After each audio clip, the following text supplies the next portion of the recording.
Merhaba arkadaşlar, kanalımıza hoş geldiniz. Bugün sizler için iki harika oyuncumuz Hande Erçel ve Kerem Bürsin çiftinden en güzel kareleri sizler için hazırladık.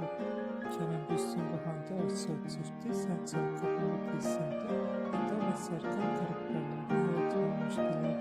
Herkes gibi biz de onları birbirinden hoş görüyoruz. Bizi sizler için umarım en güzel ve en romantik karelerini hazırladık. Bu videoların devamı gelmesini istiyorsanız